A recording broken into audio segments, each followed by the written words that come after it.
Apple, Microsoft, IBM. What do these companies have in common? They all follow the fastest team management framework. This is exploring Agile.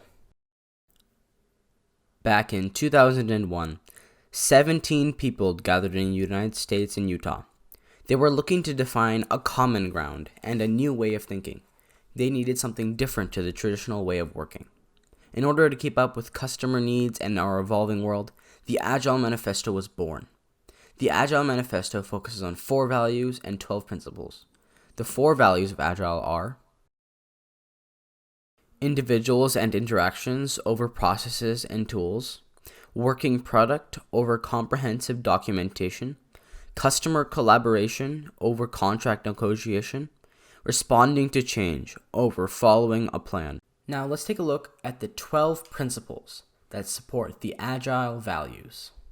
Customer satisfaction, embracing changes, speed delivery, collaboration, empowerment, effective communication, good metrics, operational excellence, simplicity, steadiness, self-organization, and continuous improvement. These principles are very general and are less about giving you a specific way to do things, but more about giving you the foundation to make good decisions in different situations. Now, this video isn't just about giving you somewhat of a boring explanation about what Agile is and what it can do for consumers. No, this video is about showing you and teaching you our application of Agile, the fast team management framework, in the program called FTC, the First Tech Challenge. Now, you must be wondering, what is FTC? And in their own words, it is a program where students are challenged to design, build, program, and operate robots to compete in a head-to-head challenge. Guided by expert adult coaches and mentors, students develop STEM skills and practice engineering principles while learning the value of hard work, innovation, and working as a team. Now, where do I fit into all of this? I am part of FTC team number 19587, EPIC Odyssey. Our team's mission is giving youth confidence with imagination, ingenuity, and originality, whether it be in or out of the robotics workshop. We aim for our youth to thrive and leave a positive impact wherever they are. Now, I would like to introduce you to an expert in the field, someone who has used Agile methodology their entire career, and that would be Ms. Zainab Ahmed. When I'm not working, I'm surrounded, alhamdulillah, by my family, and they have done a version of the activity we're going to do today. They didn't do it very well, but alhamdulillah. I'm also a life member of the Society of Women Engineers. That's somewhere that I started. That's an organization I joined in when I was in college. Have been mostly involved, and then as a professional, I've been involved throughout.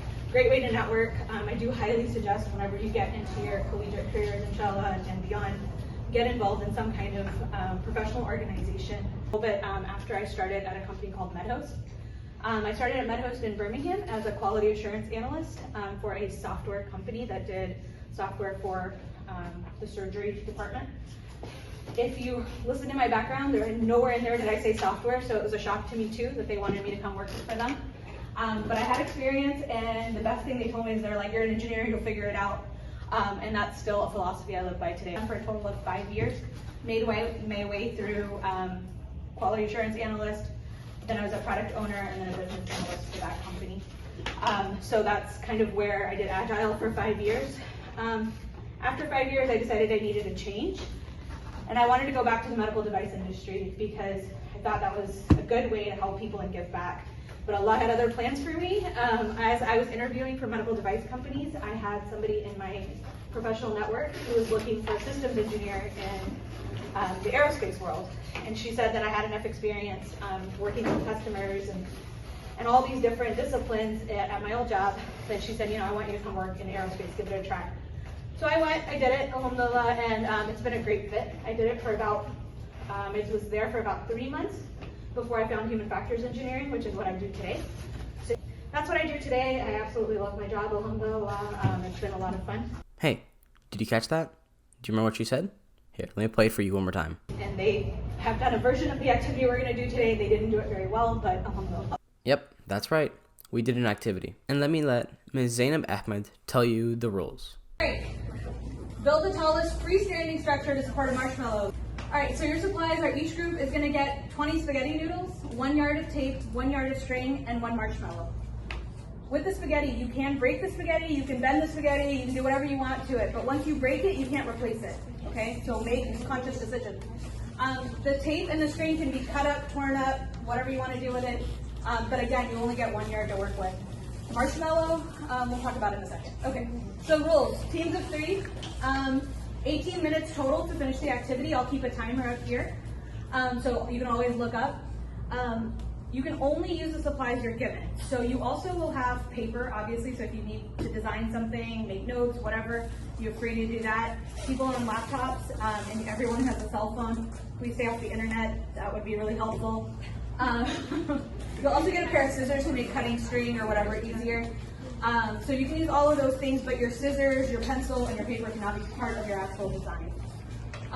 Again, no holding up your tower. The highest point, quote unquote, of your structure is going to be the top of the marshmallow. In that regard, the entire marshmallow needs to be on there. Don't eat your marshmallow, don't cut up your marshmallow, it doesn't count, you'll get disqualified. Now, just in case you didn't understand or you weren't paying attention, I'll explain it one last time.